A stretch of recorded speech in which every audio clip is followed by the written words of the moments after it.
Welcome back to Quantum Conversations. My name is Sarah, and today my co-host Carrie Bennett and I are going to be making these complex topics of quantum biology and circadian biology understandable to the everyday person. Thank you so much for tuning in. We ask that if you are listening on audio only, that you take a moment to leave us up to a 5-star review. And if you're on YouTube, leave us a like, leave us a comment. It will help to get the show out to more people. And before we jump into today's topic, just a quick reminder to head down to the show notes and check out my free resources as well as Carrie's free resources.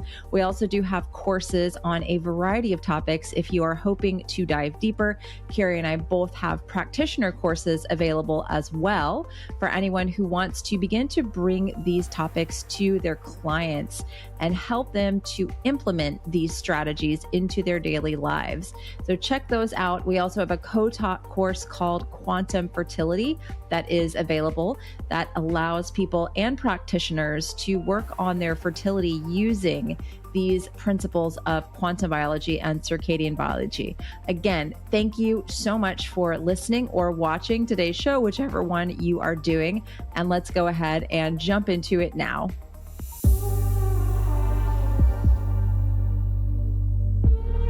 Hello, everybody. Welcome back to Quantum Conversations. We have another episode with Dr. Sara. And we're going to talk about hydrogen, harmonizing, whatever else comes up. I think seasonal. Yeah, seasonal eating, because we're changing seasons. And then I did an experiment that involved having to buy quite a lot of fruit and vegetables in the US. I discovered that. I'm excited. I think it was interesting anyway. And then we were talking about farm shops and what you can buy there. But I think what were we going to start with? The harmonizing? Let's do the hydrogen and then do harmonizing. Okay. I think we can lead it in because we ended last episode talking a little bit about hydrogen, right? Yeah. And you talked with Matteo yesterday. From Axiom, yes. Yeah. So where do we want to go with that? I was just going to ask you about your Axiom experience, because I know, Sarah, you've been using that.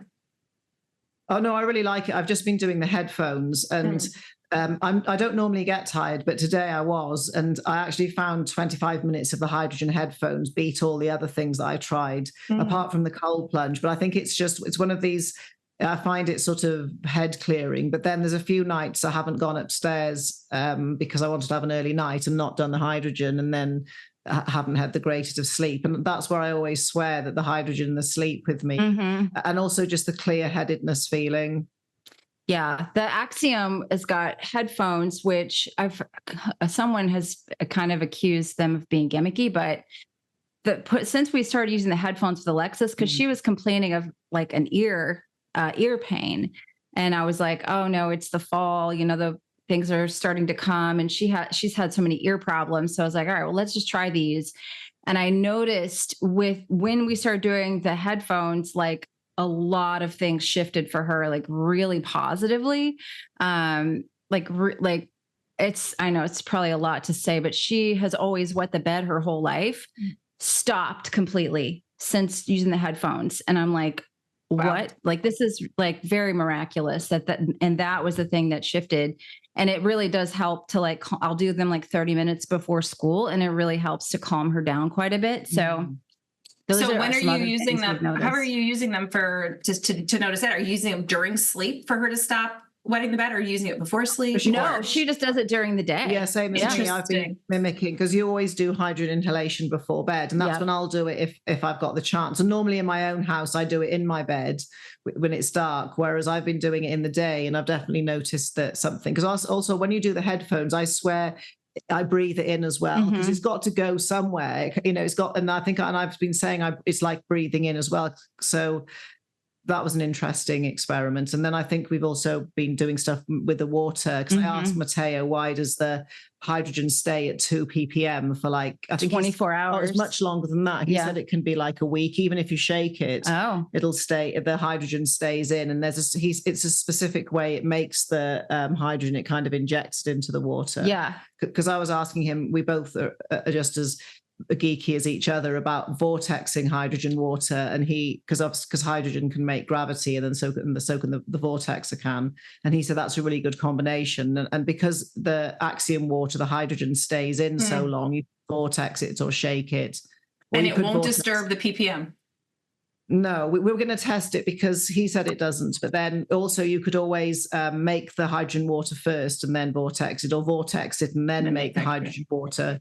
And then also Sarah was saying to put the axiom nozzle in the into the cold plunge, because that's what Matteo does, because he has a cold plunge. And because if you put it in, because I was talking with him about putting the diffuser into a bathtub, but I guess the heat will degrade the hydrogen. It'll just evaporate. Yeah. And so he was like, oh yeah, I take my machine out and put it in my cold plunge, and it fully saturates the water in the cold plunge. And so we might try that. And because it's cold, it'll stay there for a while. That hydrogen will. Yeah. And also then I want to try it on my skin, because we haven't tried that properly. Because Matteo's father got bitten by a spider in Costa Rica, but he still did the call with me. And I said, you could have cancelled. And then he was saying, oh, it's quite bad, but I'm going to put hydrogen water on it. And then I was like, oh, that's one thing I've never tried. We've been using the hydrogen water in Alexis's sinuses. Okay. Because she has a lot of sinus stuff too. And that has helped. Like the neti pot, we'll just put the hydrogen water directly in there. It's like distilled hydrogen water. Yeah. And that seems to have helped a lot with her sinus stuff. Yeah, I suppose I can just try it, because I know you can use it on the skin, but you need like quite a high ppm. Two.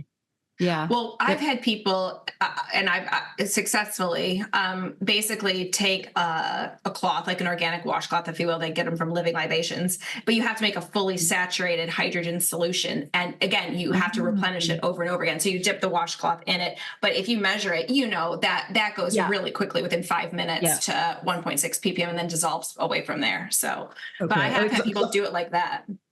Oh yeah, because I've got a sponge, like it was alive, not a sponge, like I've got it in Greece, and that I could fill that up with hydrogen water. That would be interesting. Yeah. Because then I was thinking, how am I going to do it? Am I going to do a face plunge? Am I going to rub it all over me? Yeah. And I think that like a towel or a cloth, but probably the sponge would work as well to spread sponge or cloth. Yeah. But I think you're right. To actually sit in it would be the best. Yeah, I think so too. I want to test my bath water, because I've got those bath tabs, that I used to have those. I wonder how long, because they dissolve very quickly, obviously, because the water is warmer, but I need to get my meter out and measure how quickly that hydrogen dissolves out. Yeah, we haven't measured hydrogen tablets yet. No, we haven't. We need to buy some. Yeah. I bought a hydrogen bottle just to test it, because I was hoping it would be like total crap, but it actually it doesn't measure as high as the bottle says it does. Oh yeah, the bottle says it can be 4.5 or something crazy. Yeah, measured 2. Yeah, the highest I've seen it is a 2, and it's gone down slowly to like a 1.8. But then that doesn't account for like a leaky membrane. Like that's the other thing. Like I would think you'd have to send that water away somewhere to be tested to know, like if there were heavy metals or something leaching into the water. Like I think it's kind of hard to know. Yeah, I suppose. I think it. Sorry, Carrie. I was just saying, what about that one hydrogen bottle? I know Isabel has it on her site, and obviously I love everything she recommends. Luma Vitae, I think. Luma Vitae, yeah. I've not tested that. I haven't tried that one. I'm curious about that. The owner was emailing me for a while, and I was like against hydrogen bottles so much. I was like, meh. And then he wanted me to buy it. He wasn't going to send it to me. And I was like, meh. Nah. There's actually Harry Rhodes, who I buy my magnetic vortexer from. He's got an ionizing hydrogen bottle, and he's sort of like an inventor, because he's got a med bed, and he's a bit like a modern day sort of Nikola Tesla kind of guy. So I'm curious about his, because his is not the same. Oh, yeah, you sent me that video. I did have to buy it because I needed a vortexer, and it came with a hydrogen bottle because they'd ran out of vortexers on their own. So I think there's all different technologies around. Mm-hmm. But then, is it like? Okay. I was just saying, any concern with the ionizing version in terms of destructuring the water? Yes, that's what I thought. That's what I was going to say too. Yeah. So. It's such I don't know. There's always questions that abound when it comes to these technologies. And I'm like, I'm careful with people who are like so all or nothing now. I've kind of learned the hard way. Yeah. Like you have to look at the information yourself and don't ever take someone's like absolute word for something. I think you really have to investigate things on your own, because I think that goes for anything, whether it's ways of eating, even light, water, and magnetism. Yes. Nobody knows everything. You have to think for yourself, and we all are wrong sometimes. Yeah. Like with the grounding experiments, we still got a lot of questions after we posted that last week, because Sarah and I went outside in the backyard and did a whole bunch of videos. And I realized when we were talking about the grounding here on the podcast last week, we had done all that in the afternoon in the hot sun in the front yard where there's a ton of cars passing, power lines, tons of non-native EMF, because some of the shoes that didn't work on me in that front yard environment did work on me in the backyard when it was like morning dew. Yeah. And it was morning and there's not all the power lines. There's the birds and there's the trees everywhere. So the same pair of shoes that didn't work in the front yard worked in the backyard. And even my like Clarks that are like my $25 rubber soled flip-flops from Amazon, those were showing like fully grounded on the concrete. But it might have been that we both conducted better because we were in a better electric field. Exactly. Because it's all, people have to remember it's you as well as the shoe. That's the thing. Vital thing. We got so many questions of like, well, what about these shoes? Can you test these? Can you test that? I'm like, well, it's not going to matter, because I might put something on and it might work. And then you might put something on and it might not work, and vice versa. It's all like your environment, your cellular hydration, EZ status, all that stuff is going to impact how well these things work or don't work. That's why I could eat something and then she could eat something and we might have totally different metabolic responses to it. Like, it's just there's so many variables. Yeah, definitely. Sorry, carry on. No, it's all good. I was just saying, I tell people if you're at all concerned, just get a continuity meter, get Dr. Conover's. Yeah, the one on Intuition Physician. I even linked it under the show last time because we had so many questions, but then people still didn't find the link. Yeah, I just bought two. There's one on Amazon that's $19 and it's sort of basically yes, no. And then there's a slightly bigger one that's more like a multimeter. It actually does a reading for you, because people sent me pictures of like a multimeter. It's like, how do I use this? It's like, I need to have it in my hand. Try it first. And I need to do it myself. I can't just look at that one. So I've got one where it can actually give you a number. And I think that was $39 on Amazon. Nice. The thing is, it'll be off for sale in other Amazon all over the world. It'll just be in the different currency, because I've seen them before in the UK for about the same price. And then, like I was right, the electrician ones are like $600 or $1,000. So you don't need that. Yeah. That's what I reached out to my friend, Dr. Stacy. I think she's going to be on the podcast next week episode for my channel. She had a multimeter. She's like, I just found it from the hardware store for like $20. I thought it was a really expensive one, because she's the one who I saw that one. Put her feet on the ground, tested with the multimeter, got a reading, then drank a bunch of Quinton, just like chugged Quinton hypertonic, did the same thing, and the reading went way up.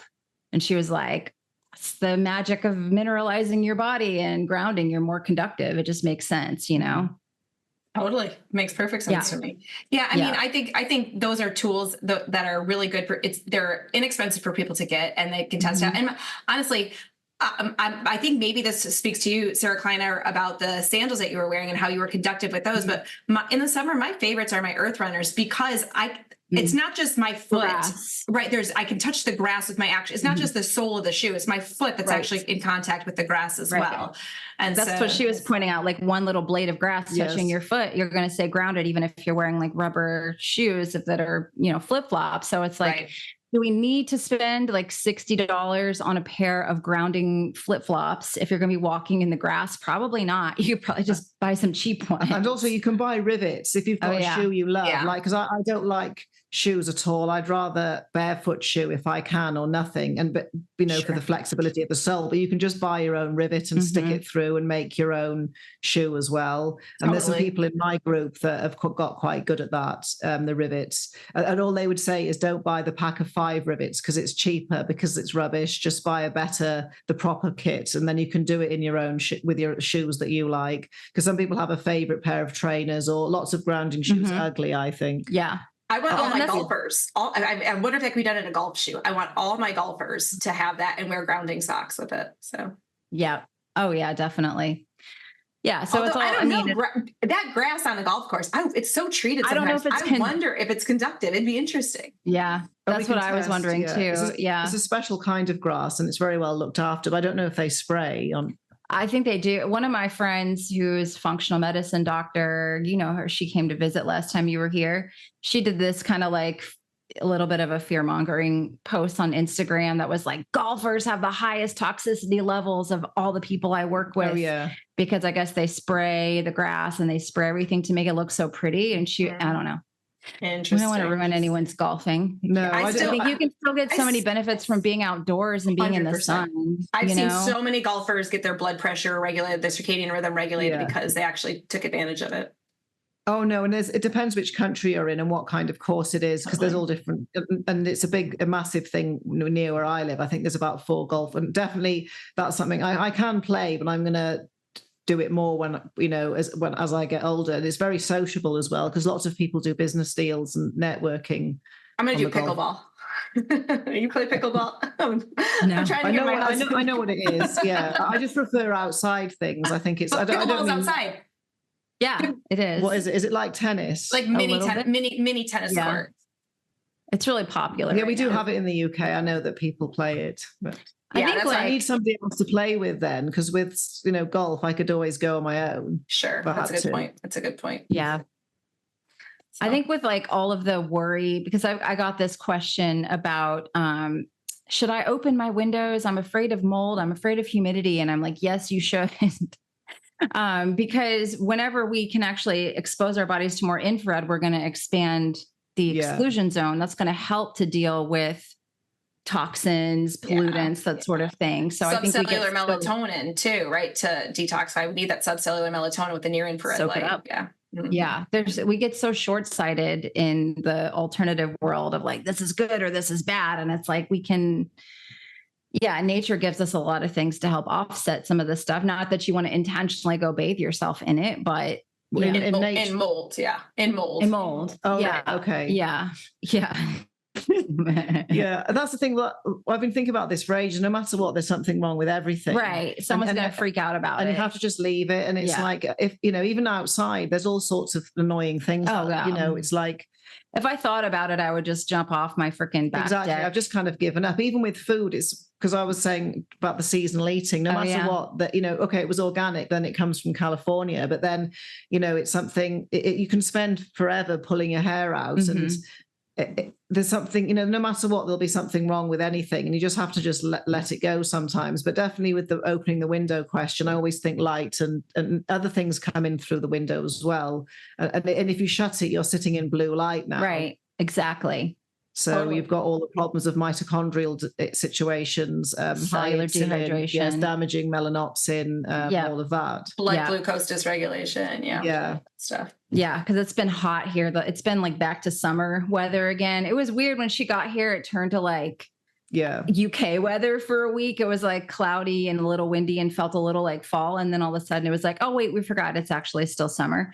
And so my husband yesterday was like with us, like, do you guys have to leave the doors open all the time? It was me. It was my fault. I only just opened it. But I think actually that was an interesting experiment to do, because I was in a really good mood despite there was no sun. Because sometimes when you're trying to understand why does something help with jet lag or make you feel better, you sometimes need variables to go away, because the problem here is no matter what I'm testing, usually there's always the sun. So it's quite hard to test new things because the sun will dominate where there wasn't any for 4 days. So I had a good chance to test new things. Yeah, the hydrogen and the lights. But also I still think seeing other people is a big, massive thing, like the energy of other people and seeing the dog. And, it's not just about quantum biology and hydrogen, water and red light panels. And, it's about people. I agree. Oh yeah, for sure. Hey, tell me about that panel that has the ultraviolet. The Krypton? Oh, we've got 2 now. My Chroma D's arrived. I brought it in here, didn't I? I don't know. Oh, no. Do you have a spectrometer? Are you like testing wavelengths or no? Mm-mm. Oh, no. We've got the Chroma D arrived today, and that's got the light that stimulates opsins, UVA and UVB, and it's quite small. You said it's about, there's 2 It's very small. And then the other one. The Krypton is like this big. It's like a panel that you would sit in front of, and that one's got UVA and UVB and red light. They've got like 4 wavelengths of red and near infrared. Yeah. They've both got slightly different narrowband D. I think the EMR Tech one, I can't remember, is 311, and I think that Chroma D is 297. So there is a subtle difference between the two. And then the one from Chroma does the opsins. It's got violet light instead of UVA, I think, but I'll have to double check. So they are different. So even if people, because I was saying to Sarah, I'd probably end up with both of them at some point, but I've got now a Spurty and the D light, and I have to test it. I was saying to Sarah, I'll put the Spurty down so you can play with it, because my Spurty has been in my closet since we moved in. I've never brought it out of the closet 2 years ago. All right. So yes.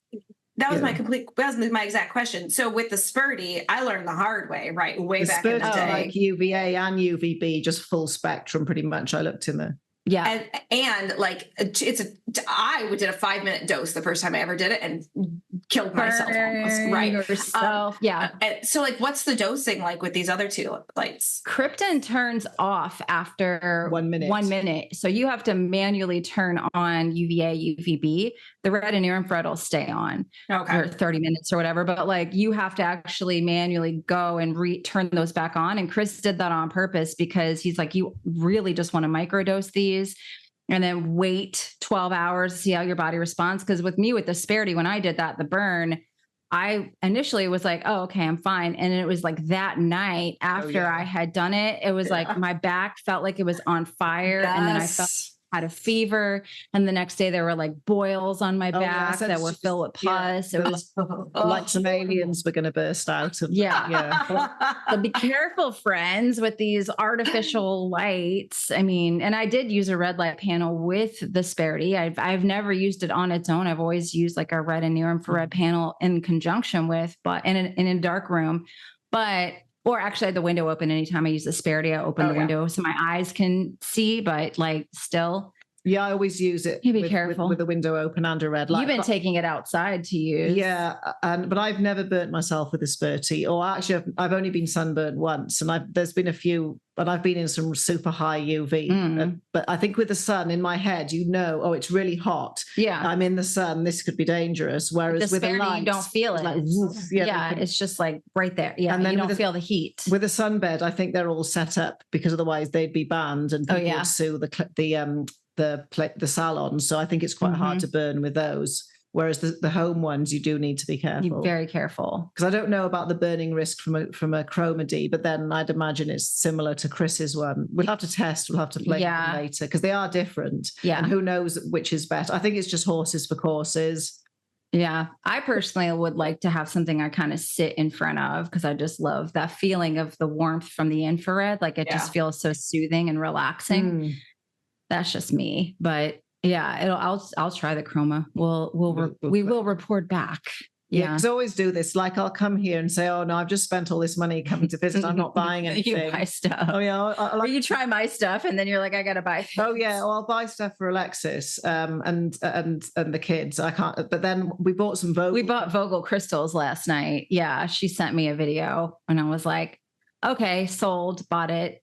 Yeah, it was really interesting because it's another dimension to structuring water and, about putting affirmations and positive energy into things. That works. I mean, with that Analemma wand, I swear that was like kind of my opening to understanding that I could shift things through intention, through water. And I swear that Analemma wand was like my doorway into that world. And so I definitely believe it's powerful. And I'm pretty skeptical when it comes to all that stuff, but then it opened a door and I was like, oh, wow. Like I'm actually seeing things come to me that I've put out there like that. And it continues to be that way, good and bad. Yeah, these crystals amplify energy and intention, so just be careful. That's why it's going to stay in the pouch until I can get my shit together. Oh yeah, exactly. But I think also I'm much more like into all of how much the mind can do now.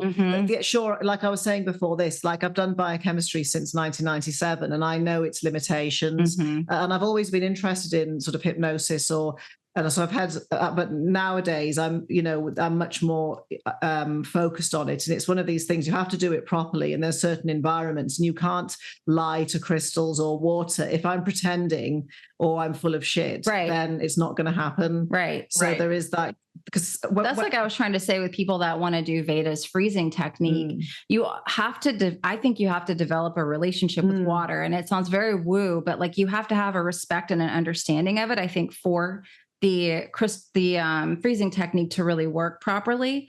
Like my daughter, of course, was like a natural, like she thought of the beach and waves and ocean. And then that's exactly what showed up when we did the freezing technique with her. And she didn't tell us, like there was no, I mean, we had no idea. That was like, boom, ocean, waves, obvious. For me, like I had, I played with it, and then I did some different homeopathy and kind of like got comfortable with it before I could actually, really say that I understood how to do the technique properly with myself. So yeah, exactly. Because speaking of random objects, that ball that oh yeah, the Indigo Gabra I bought like my favorite Indigo Gabra. I have it in my purse right now. Because I was saying to Sarah that I'm either lying on a magnetic grid line on that. But also I've got the mini tower, and then I've got the ball and the piezo fire in there, and I've had some really interesting experiences, including 2 lucid dreams. I won't go into the details, but I think there's something about where that airbed is, because I've always been able to sleep in there straight away, but this time it's like a different level of being able to do sort of spiritual things. And then Sarah was saying she's done her greatest work down here. Yeah, on the couch over here, the deepest meditations. Yeah, and there's something really down creative work that's kind of special. Because then when I listen to stuff like Dan Winter in the dark, I can completely understand it. But then when I'm not in this special place, I can't explain it properly, or I can't make a post about it, because it's sort of like my intelligence has gone a bit. And then I go back to this grid line. But also it could be that ball, and that there's other things in there that I've sort of magnifying it. So talk a bit more about the ball. Yeah, the Indigo Gabra. That's what she's got. We get them from the Vesica Institute, because I know people will ask where we got them, and they're out of it quite a bit. Yeah, I know. I feel like every time I recommend, I'm like, I go back and I'm like, it's gone. So, okay, here's something, right? Yeah, and we're getting more and more woo on this podcast, and I love it. And the idea is that stones have specific energetic qualities. This has been known for forever, right? Since you believe humankind started, this has been known. Oh yes, she's bringing out is that Dan stuff? Piezo fire as well, because it's got a shungite in it. Oh, yeah. Okay. So, but the Indigo Gabro, there you go. Yeah.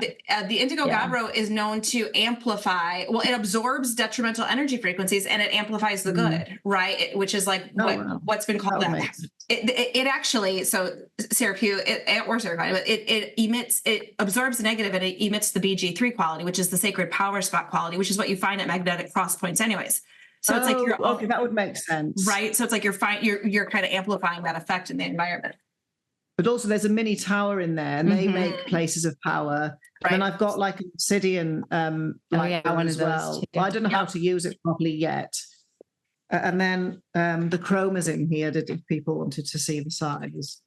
Yeah, it's pretty small compared to the panel. It's a big suitcase. Yeah, it's got all these like things attached to it. Yeah, so that's the chroma. Yeah, no affiliation. But I do. I have affiliation. Oh, she does. I don't. Yeah. We haven't tested it yet, so we don't know. Yeah. It's just more to show people how big it is. Sarah, you played around with UVA bulbs last winter, right? How'd that go? Oh, yeah. We both have we have bug zappers. The reptile lamps. The bug zappers of we have bug zappers all over the house. And I have those to illuminate the house downstairs at night. And I've got a UV torch and a softer bug zapper so when I don't turn the lights on. That thing scares the crap out of me at night, because all the bugs will come in the house from us leaving the doors or windows open, and then they don't fly into it because there's so much other competing light. And then as soon as the lights go down, you're just sitting on the couch and it's like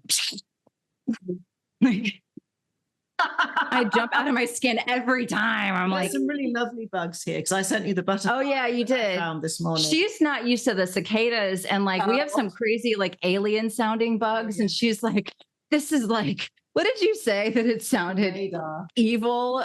Yeah, I know. The thing is, I like them now, and it's like I saw a praying mantis. Oh yeah, you sent me the picture of that one. Cool. Yeah, I want to see someone take this. I want to see someone take the cicada frequency and do a cymatic of it. Because, sometimes in a cymatic. Isn't it meant to be really good for your liver, the cicada frequency? Somebody's already done the test.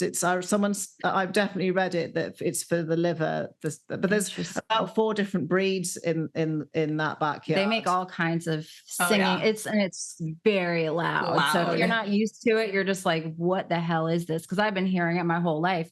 Because you were here, you left at the end of May. Yeah. So they weren't really out yet. Yeah. And now this is like peak season of loudness with the cicadas. Yeah. And there's more than one sort. There's like at least 4. And it does have a healing, because there is something nice about setting in the garden. The garden in the UK is the same as the backyard, is teeming with life. Oh yeah. And it's kind of nice. But the bugs here bite the crap out of they seem to have like calmed down a bit, the mosquitoes, but I don't know, it's like I really like wildlife, and I think sometimes I'd rather align myself with something in the backyard, even the mosquitoes and the bees, because it's alive, than have to be around a TV or an iPhone.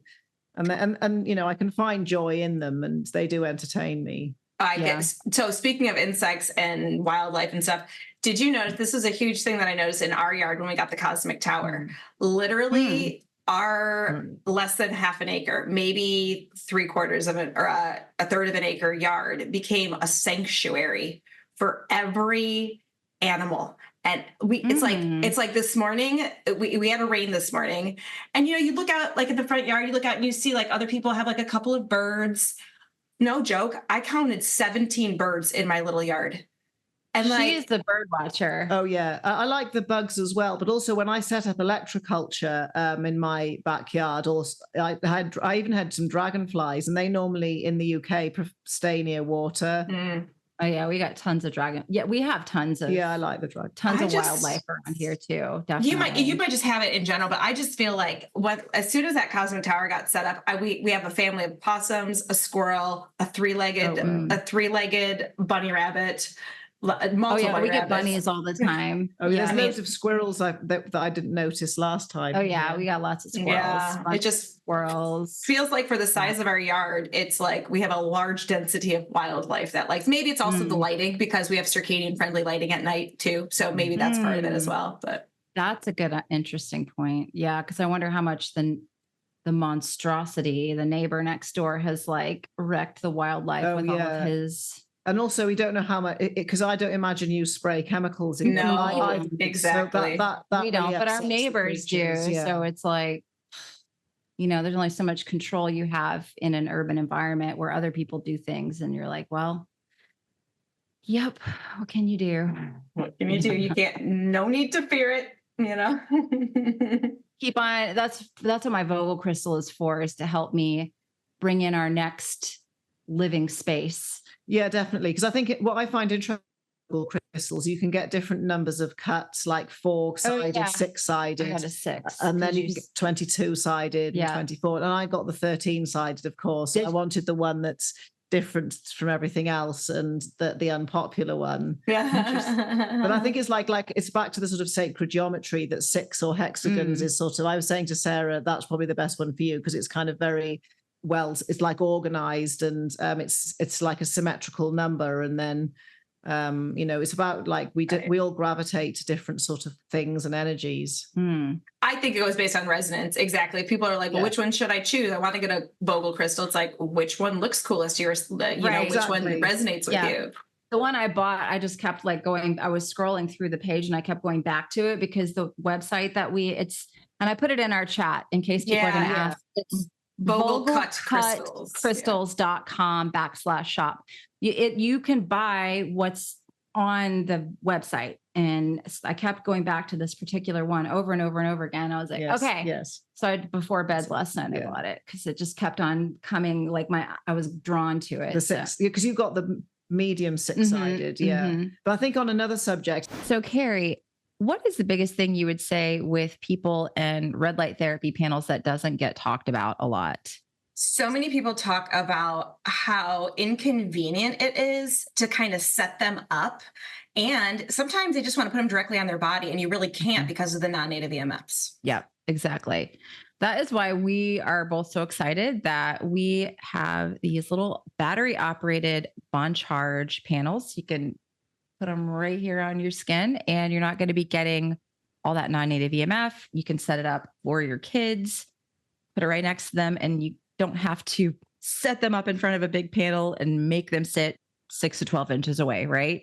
Yeah. So like when my kids have stomach aches or things, that is my go-to. I pull out that panel, I lift up the shirt, I just set it on them, and they could still be reading, coloring, doing what they're doing while at the same time getting the red light therapy, like you said, in a very kid-friendly way. Yeah. I've seen a lot of parents just even put them up on the ear when they have ear infections, earaches.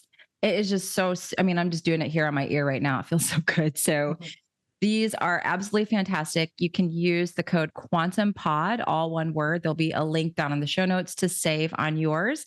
And these are from Bond Charge. So if you are someone who just wants the convenience of a red light therapy panel, doesn't want to worry about non-native EMF, you can just put it right on your skin and get skin healing benefits, as well as infrared that can penetrate through and actually provide some mitochondrial support as well. These are absolutely fantastic. So check the link out down in the show notes and use the code QuantumPod to save on yours. As I've got more in tune with everything, myself, the universe, I just know straight away what to buy, what to choose. Yeah. And it's like even with people or food, it's sort of become much more intuitive. Yeah, or same.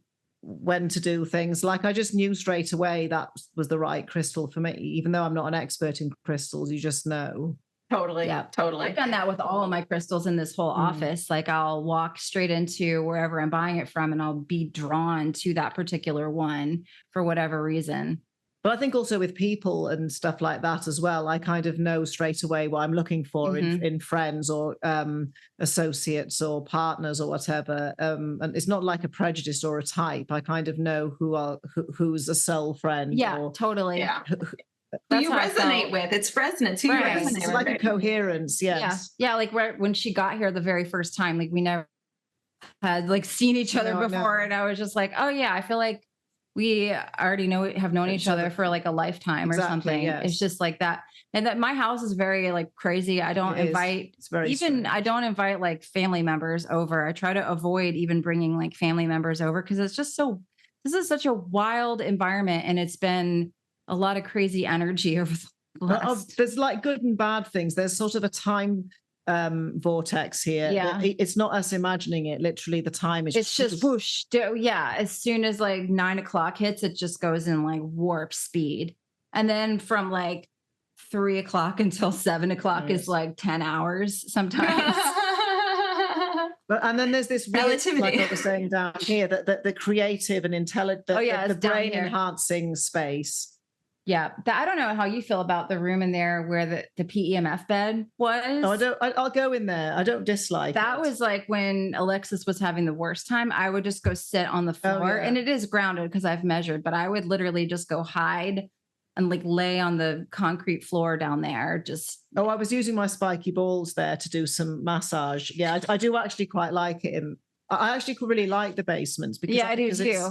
Because it's dark and it's grounded. And it's more quiet than the upstairs because there's less windows, I guess, and less noise. But then it's kind of back to all the action happens upstairs. So I can choose, what do I want? To be entertained, or do I want to have peace? Entertained, horrified, scared. I don't know what the right word is. Depends on the day. Yeah, I don't know. I think I know it's fine because a lot of it is, this is like a question about people going on holiday or vacation about disobeying circadian things in the evening, because it's all about no matter what, if I'm by myself, I'll do everything really well. But as soon as there are other people around, it's like, well, do I want to be really weird about food and not join in with the family and have a meal as a group, or am I just going to be really antisocial and go to bed as soon as the sun goes down and I'm in bed, and then miss out on hanging out with everybody upstairs? Or because we watched a documentary, it was about it was about Indonesia and the place of power. Then it was about Mexico and the pyramid there as a group. So it's back to sometimes you have to disobey some circadian rhythms in order to have meaningful relationships with other people, including like breaking food sort of rules for yourself as well. Because people often ask me this, oh, I'm going away on holiday to Iceland or Spain, and people have siestas. What do I eat? What do I drink? Yeah, and people have a siesta in the day, and then like they're up until 11 o'clock at night. What do I do? Yeah, I end up fasting a good amount. Like if I break rules like that, I'll just kind of intuitively fast and it's fine. Like, cause I've probably broken more rules this summer than ever, but I'm very like, I have certain rules I stick to. Like I'm always outside in the morning. No, yeah, we always are. Or always out there, always grounding, always in the morning sunlight, always have my big protein breakfast and tons of mineral water, do hydrogen inhalation, but I can break a lot more rules now than I used to be able to. And my body's like, oh, that's fine. Well, I think part of that's because like with this circadian stuff, it's not, yes, we're informing our body on a second by second, minute by minute basis, but we're also creating predictability and patterns, right? Yeah, exactly. Yeah. I was going to say that the more I travel and the more strict I am when I'm not traveling, the less I get whacked with jet lag. Cause I've had 3 practice runs coming here and it's, it gets easier and easier each time. Right. And I think it's like my brain is better at using the light signals and more quickly realigning everything. And it's better at reading the magnetic information and telling me where I am on the planet. So I've definitely noticed there's some kind of clock within a clock. And the longer you do the circadian stuff, the more wiggle room you've got when you do disobey it. Yeah, which is why it just clinically in my community, I've noticed that there's some people who have to be at first, have to be, like you said, very strict. And then it's like, okay, I can have some wiggle room over the course of not being perfect for a week or two. But I do feel like there is a set point. Up. Yeah, like, I've had people who are like, well, the past 2 months, I really haven't done it. And now I feel like garbage again. And then they literally start doing it for 3 days and their symptoms start to improve. So I do feel like there is a set point for most of us, right? Like, there is wiggle room, but there's going to be a point in time where you can't. Oh yeah, no, I'll always, if I don't do it, it's because of something sociable. Like I'll always see the sunrise no matter what. And then, but then you have to be careful. Say if I was staying in the house, somebody's house I didn't know, like crashing about in a non-circadian house and waking up with someone's dogs and stuff like that. Right. Right. And then for other people who don't understand, like the evening stuff, they'd be really offended. Oh yeah, definitely. If you didn't participate. Yeah. I know. Like I've said this before. So this past weekend, it was my husband and I, it was our anniversary. So we went away. We went to a place where we were wandering around and there was a lot of art displays. Basically, it's called Art Prize up in Grand Rapids. And it was past nighttime. And I had in that situation, I had no problem putting my orange tone blue blockers on and walking around among a bunch of strangers, right? I've done the same thing at sporting events, no problem. But my kids, when I'm coaching their basketball team, they want nothing to do with me, or I'm watching a sporting event. They want nothing to do with me showing up with my orange tone blue blockers. So it's my yellows and a hat. And you learn to adapt and live with it. And you just kind of make adjustments, right? So I think people think it's just fashion because I've got loads of different pairs and nobody has ever said anything ever about my glasses ever. They all, so many times people have commented on my phone being red. Oh yeah, same. Yeah, it's true. Colorblind. Oh, what's wrong with your phone? Yeah. Is that a special iPhone? Yeah. But the glasses, nobody's ever said anything ever once. Or even on the plane, if I'm putting methylene blue or something and nobody's said anything. But the phone being red. Oh yeah, that always people have commented on that. Yeah. And just on the other note, when I was in Austin for Alex Zek's podcast in July, and I went out to dinner with Alec and his wife, Kylie, and Danny Hamilton, because I stayed with her. I didn't bring my blue blockers to dinner. I forgot because we met for dinner at 5:30, but we ended up like talking until 10 o'clock. And I was eating the flan. Like we ordered the dessert and we, at the whole 9.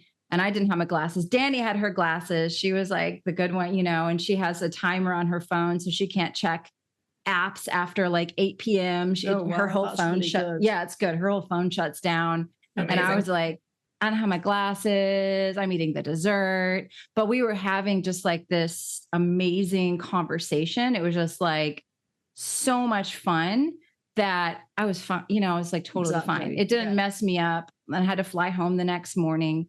get on another plane. But I was fine. And I was like very energized by that whole trip. Totally. And I didn't do, Danny's house is very circadian friendly. She had a little red light panel set up for me, battery operated, blackout curtains. Like she was a wonderful host, had a hydrogen water. Wow.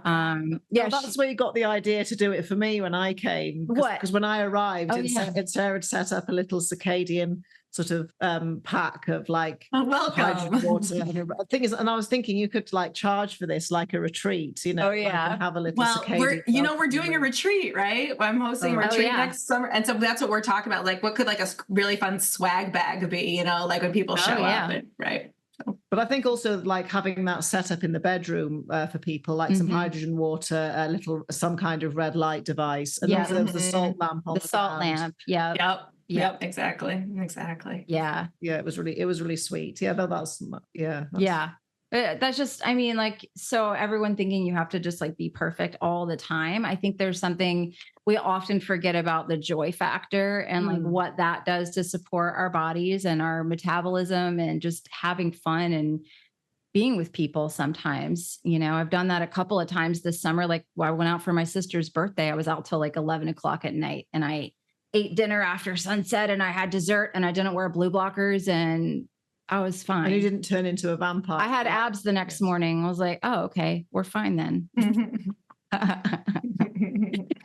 We're okay. I think a lot of it is, it depends what your problem is of why you do circadian in the first place, because people have got different motivations too. Because I have got the potential to really fly into some crazy moods. And that's why I do the circadian religiously. But I had plenty of opportunities to do that. And it's like, I obviously contain it, but that's what deters me from deviating from the circadian stuff.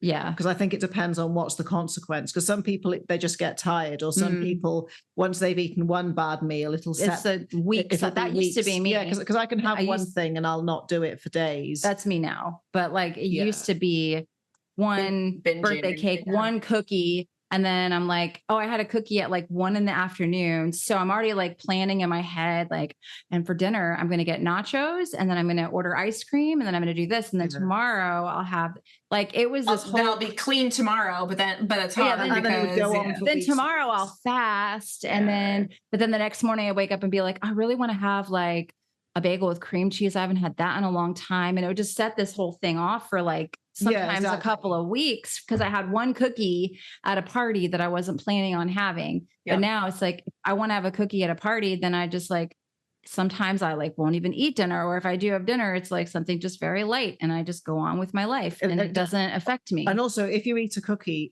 you don't all of a sudden order like, 5 McDonald's and 6 pizzas. And because some people, it's like the cookie, you had to hide it in the office because my husband always. Oh, the period cookie. I wasn't going to mention that. And I think also just back to the other things that people do for circadian, some people it's skin problems as soon as they deviate or eat the wrong food, they get some kind of skin rash, and other people have that too. Antibodies come back if people stop doing the skin. Some people mental health or insomnia, or I used to have all of menopause symptoms. Severe brain fog. Yeah, I mean, I think depending on where you are on the scale, right? Like, and how much wiggle, not by weight, but like where you are in terms of your journey and how much determines how much long wiggle you've room. been doing it. Yeah, but my husband's traumatized though, because he's lived with me for 20 years and he's seen this whole cascade of things. So if he sees a cookie come in, he's like, oh no, like exactly. So she found my cookie and she hid it in here because she knew it would upset him. Yeah, he was already really angry about other things, and then like a delivery came and there was a cookie and chocolate chip, so I hid the period cookie in here. And also you got accused, and probably me, of PMT eating all of Alexis's chocolate. Oh yeah, there was like loads of bags of the keto chocolate in it, and I put it on the fridge and he went, oh, did you buy that chocolate? I went, no, it's yours, it's been here all the time. But that's why when he was saying, oh, have you eaten all of the period eaten all of the chocolate, like, no, how can there be? There's like there's loads there. So yeah, with the period cookie, because I don't really understand, like every time there's something, he'll be like, oh well, as long as there's not like Uber Eats and nachos for the next 6 days. And I'm thinking it's never happened. I've never done that. Seen it the whole. She's been here for like months on end, just like he was trying to tell you like that I hate the dog or something. He was like, oh, she acts nice, but she actually hates the dog. Oh, yeah. And then you were like, dude, I've been like basically living with you guys for almost like I've seen 6 months at a time. Like, no. Yeah, exactly. But I think for some people, like messing up their light and messes up their eating. Oh, and then all of a sudden there's a big sort of cascade of binge eating. I know quite a lot of people that's well, it messes up your sleep and that messes up your appetite and then hormones. It messes up people's appetite. Cortisol, messes up your insulin. dopamine, so you can't say no, or what you have lose willpower. Yeah. Exactly. Yeah. That's why one of the things like is so crucial to do if you're going to do this is like at least get a pair of blue blockers. If you're going to watch TV at night, like I'm not going to right off the bat tell you stop watching TV, but get a pair of blue blockers. And I was testing with my Lux meter the difference between the blue blockers and not the blue blockers. And with the blue blockers over my phone measuring Lux, it went down to like a 7. Oh, really? That's really good.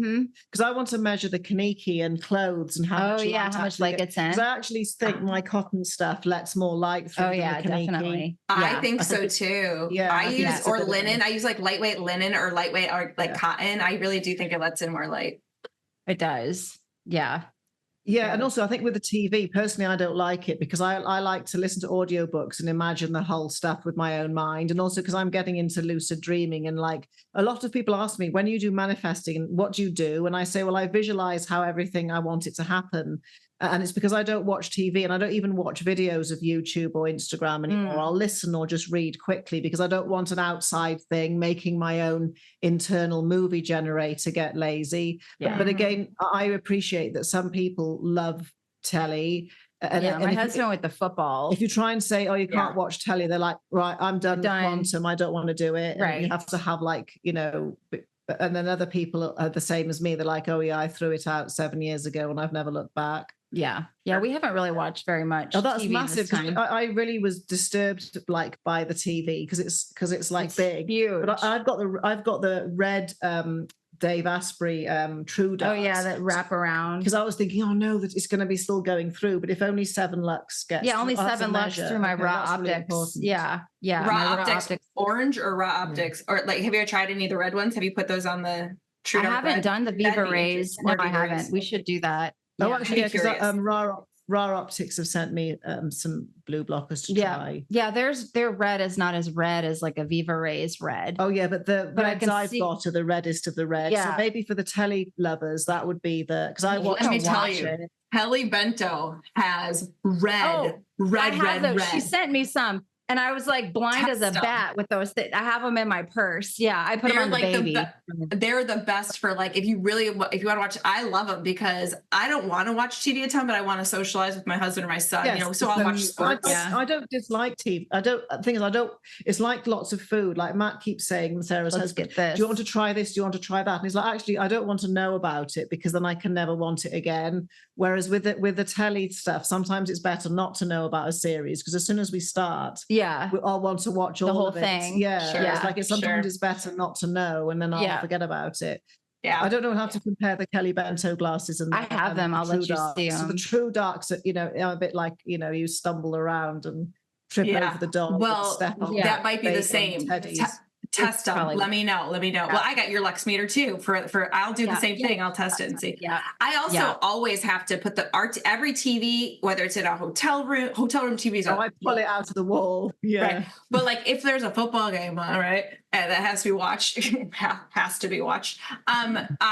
You can go into the settings and you could turn down the backlight a ton. Right. That's what I think is so obnoxious. Is you find the setting that has the most yellow tone and red tone to it, and then you put that backlight down, and that's going to shift it a lot. Now you're still going to have flicker, right? Don't get me wrong. Yeah. That's not great for you in any capacity, but I find it's way less stressful for my eyes if I'm going to be doing it that way. When I watched Breaking Bad, because somebody once persuaded me to get Netflix to try, and literally everything about flicker, everything about flicker and backlights and TVs at the wrong time went out the window. I was like, oh, I've got to do another, and I was actually glad when it finished because I was like, it was like until sort of like 11 a.m. at night, and I think when you find something you really love, like I did really enjoy Breaking Bad, I can understand how a man or a woman who loves football. Or baseball would feel the same as I did about that. And it's like, the flicker just goes out the window. Who cares if it's inflammatory? Yeah, I've done it. I've watched for 4 hours now. Who cares? Exactly. Yeah. So, hey, do we want to talk about harmonizing? Oh yeah. Yeah, we can just quickly talk about that, because that was a request that we got. This actually harmonizes. So this is a piezo fire, and it's what we were talking about last week about when you have it makes phonons or sound waves, and then they converge to do the charge collapse. But you can also sort of place them around the room, and it harmonizes the room. It's got sort of Schumann frequencies or Dan's other sequences, chakra frequencies. And I asked them and they said, yes, it can to some extent harmonize. So what does this plug into something? Yeah, my iPhone. What happens, there's also something called Flame in Mind and Flame in Sound, because Dan Winter's got about 8 apps. So you can plug it in and use the frequencies in there. Or if you buy a piezo fire, they send you files with all of the sounds anyway. And it doesn't, if I put it by my ear, I can hear the noise, but in a room, it wouldn't be, because they're quite horrible, the noises, like the healing ones. It's not something you listen to. No. So that works. I listened to his Flame and Sound binaurals, and it almost made me go insane, because it's like, have you tested those out? No, I haven't, because with this one, you can either you'd have to use it like that on yourself, because you want the waves to come at each other, the 2 pine cones kissing. Right. So then you can just use them as a harmonizer in the room, and the plasma fire and things like a spooky 2 with a plasma tube. You can also use those, because the neon gases and the way in which they work, that they would act as harmonizers. And then the cosmic tower obviously works on that kind of principle. Let's talk about what we mean by harmonizing, because I think people need to realize, and there's ways to mitigate EMFs, which we've talked extensively about shielding. And we've talked extensively about just changing your behavior around how you use your cell phones, or where, like, hardwiring your workstation, your devices. But that being said, what a lot of people don't realize who are in the shielding community, which with all due respect, and I think Dan Winter is a perfect example of someone to talk about this, is that, and Nico, I think Nico just talked about this recently. You can't block electrosmog with shielding. And you can't block, you can't block the longitudinal wave that's created, right? When we're talking about EMFs, it's these transverse waves.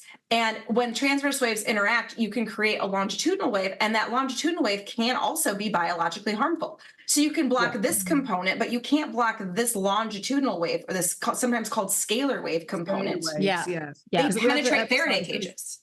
There's good and bad scalar waves. Yeah, exactly.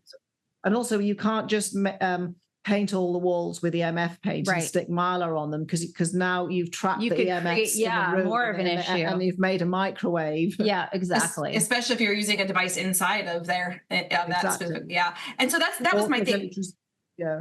Once I learned about the longitudinal or scalar component that can't be blocked by Faraday, then of course I wanted to understand what these harmonizing companies are talking about. And I've tested in my supposedly woo weird ways. I've tested many different things, from the Indigo Gabbro to the biogeometry to the cosmic tower to just like even chips that people have sent me on the backs of cell phones. The stickers. This is a chain from Lila Q, and there's a pendant on the other end that's got a shape on it for blocking. For harmonizing, that's the biggest question, because we did that whole episode last week about grounding. We could empirically show, here's a grounding meter, and it says low resistance, no resistance, high resistance, right? You can't necessarily use a meter. No meter. Test harmonizing devices. And I think that's what really puts off the building biologists, and it puts off most people, because they want to see, here's a meter that's showing me that this works or it doesn't work. Or using a tri-field and seeing the number go down when you use something. Because it's not going to. Yeah, because it can do that if you physically, because the tri-field only reads certain non-native EMFs anyway. So sure, it's going to, if you use Mylar and stuff like that, it's going to go down a bit. Right. Sure. But if you shield, it will.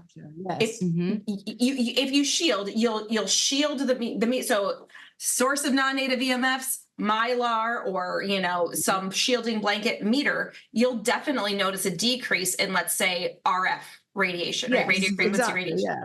But that's not it. This is not picking up this meter is never going to pick up the scalar wave or the longitudinal wave. Other frequencies it can't pick up as well, because it's basically the tri-field's a beginner meter. It is. And even the advanced meters, even the very expensive ones, do not pick up. I've never seen anyone measuring the longitudinal waves because those you have to measure the subtle energy in that instance. And that's where things like a neutral pendulum comes into play, which people think is weird as heck until you realize that you can measure how I can, like, literally I've placed Indigo Gabbro on a Wi-Fi router and before and after testing someone's energy field. Like, so you'll get someone's energy field and you'll see that when they sit next to this Wi-Fi router, their energy field weakens. You could put some of the Indigo Gabbro on it and their energy field starts to strengthen again. Now, I never would still say, hey, yeah, sit directly on top of that Wi-Fi router. But at the same time, we now know that there's ways to change how the body is perceiving that energy as no longer being threatening or no longer being depleting. Yeah, because where I sleep, the Wi-Fi router's in with the printer, isn't it? It's never bothered me, even though in my own home, I religiously turn off the Wi-Fi. And if I forget to do it, I'll think, I didn't sleep very well. Oh, damn it, the Wi-Fi's on. Yeah. Or I'll be in a foul mood, or I'll wake up 5 times in the night. Whereas here, it's much more powerful than my Wi-Fi at home. And it's not ideal when you can't do anything about it. But we've got like things that could harmonize and like the tower definitely helps, even though I've only got the really small one this time. But I've got the big ones, like I've got the thing you were just talking about, the Indigo Gabbro. So I'm convinced now, because I'd noticed something because I just know my own self, and if there's something annoying me, I'll know about it, and I wouldn't be coming down here. That's my safe place in there, and I can do all my whatever I do. My mental stuff. There's no way that Wi-Fi being there would allow it if there wasn't something neutralizing or harmonizing. Agreed. I agree completely. And if people want to learn more, this is the work of Ibrahim Karim for biogeometry that we're talking about. He's literally harmonized entire cities. There's before and after research on it. Then also the work then that has been carried forward from Dr. Karim from Robert Gilbert of the Vesica Institute, who I think also teaches this in a beautiful way. So if people want to learn more about this, there's really great courses out there to study. Definitely. And also Dan Winter knows a lot about the word sacred geometry is talking about making a space for life force. Because people think sacred is sort of something to do with religion or secrets. It's not. It's like creating a life force zone using shapes. And, which you can do with like a labyrinth, for example, a labyrinth placed in a certain way. Yeah, exactly. Or you could set up, you could have plants somewhere, and if you use sacred geometry and made the living environment better, you'd see a noticeable difference in your plants, and therefore, if you're in it as well, you're a living creature too. So there's other ways to test sort of these kind of ideas. And I think Professor Robert Temple knows a lot about sacred geometry as well. So sometimes I always find, back to what we said at the beginning, don't believe just one person. Right. Go to different people to learn about things. Yeah, that's the cool part about this is like I can view this through my, like, I've got a certain knowledge base and I could kind of filter it through. It's like, okay, what's resonating and kind of is adding to it? What don't I know about and want to learn more about? And so that's the cool part about this. It's not about people being right or wrong. It's not about me being the ultimate guru for everyone. It's about like all of us on our learning journeys. Yeah, exactly. Like we all know different things. And I'm very much like testing stuff. And, there's all different ways I can think about testing. And, and also sometimes just use your own common sense and work it out for yourself. And go and look it up first and then ask me. So I can show, I don't have to explain right from the beginning. Right. Because, I think always understand what you're doing and why you're doing it. So learn the theory, because that's why, I'm not saying that we know everything, but, when you understand the theory, I've got a good chance of knowing whether the thing somebody's presented to me would work or is a load of rubbish. Right. And sometimes I'm not sure and I have to buy it and test it, like the chroma or whatever, but I'll always think, actually that could work. I understand how this could work in theory, but I have to test it on myself. And then, like you say, there are certain symptoms that I would develop if there was something wrong with a thing, or things I'm wanting to go away and it works, or something I can measure, or a lab that might change. or there's a device that I can measure, or like you said, a pendulum to see if it's changed the subtle energy. Yeah. I mean, I want people to work with, because and their environment's different than your environment. So people have to really hone in on what their tools are that they can use to assess things. It's not just, one of the ones that I want to try that I've been interested in are those EMF rocks. I bought some. I have them. Oh, really? Yeah. Okay, cool. I've got those beside my bed in my purse. Test your energy field with it. I want to know, if it has any, what effect it is, because I'm just curious. But I mean, there's other ones too, right? The BG3 stuff. I mean, you can kind of see if it amplifies the beneficial effects. So yeah. So there's no meter. No, sorry. You got to get more woo than a meter when it comes to this harmonizing. Like sometimes out of sight, out of mind. Yeah. It's the same if you see lots of ants or like mosquitoes, all of a sudden you start itching. If you keep obsessing about things, you can actually make symptoms because you're obsessing about them. Absolutely. And we were talking about Elon Musk discs this morning. And I think I've got to the point where there's nothing we can do about these advances in technology. Right. So, I can limit what I can in my own environment, and then with the harmonizers do the best I can. And just sometimes if you definitely obsess, even with mold or SIRS or anything, the more you obsess chemtrails, I'm not going to go outside because of the chemtrails. It's like, well, what's the alternative? People right. I can't do anything about that. Right. About them. Exactly. Yeah. That's it's so frustrating. Like whenever I even post anything in my story, even if there's literally no chemtrails in the freaking picture, they're just engineering all the clouds now. And I'm like, yeah, I know they are. And it's something sometimes. What are you going to do about it? I can't do anything about it. I'm going to go outside. Yes, exactly. But you're not going to stop me. The sun's fake. They took that away during the solar eclipse. Yeah. There's a patent now. I'm like, okay. But then there's also certain people say the moon is like just an aluminium box with a coating, but that was put there for planet taming. But then I just say, well, it still works anyway. It still does the tides, and it still modulates gravity and the female reproductive cycle and light. It provides light at night. So it doesn't make any difference if it's made of cheese or it's made of, aluminium, or if it's made of plasma, or if it's a rock. It still does the same. That was like that post we saw on someone saying, oh, there's so many NPCs everywhere now. And it's like, okay, well, maybe, but even if there is, are you going to still treat those people any differently than you would a regular human being? If you're going to take on that assumption, are you going to start treating people like they're not human? Are we going to start dehumanizing people? It's your whole perspective, and that's your worldview that you're choosing to have. Either you're afraid of everything and you're going to be repelled against certain. I'm not going to start hating people, even though sometimes they really piss me off. I'm not going to take on that attitude.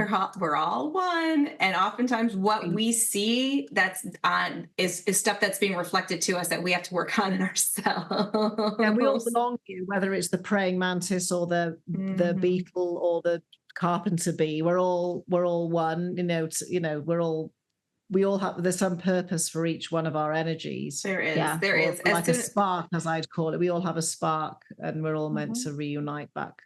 It is. Anyway. And as soon as I realize that something is riling me up, it's a checking point for me to be like, okay, that's on why me. am I so mad about this? Exactly. What's my part in this? Yeah, because I've noticed the more I move along my journey, I don't care about a lot anymore. Whereas in the past, it would have made me angry, either because I was jealous or I was doing the thing as well. Yeah, I have to check myself with the jealousy thing. I'm like, oh, am I jealous of this person? Have they got something I want? Right. Are they doing something that I want to be doing, better than I am? Or has it made me feel inadequate, or, Right. That's the whole thing. It's always a mirror, even. And not to justify people's crappy behavior by any stretch of the, no, I'm not doing that. I'm just saying, if I'm in any situation, if I'm, if I can't see that I'm somewhere playing a part in this, then there is no solution, it's, yeah. Yep. So there it is. Yeah. I think that's a natural wrap up to this conversation. Yeah, exactly. I think so. Yeah. Well, this is our last episode until next time. If the Vogel crystal doesn't arrive. Oh yeah, because last time it was the baby tower. Yeah. Because then that had the baby tower next to me for the last few months.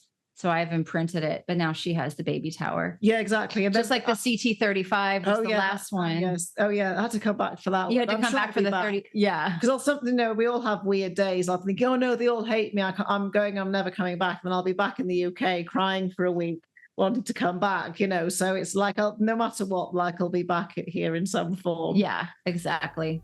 All right. Well, we will see everybody next time.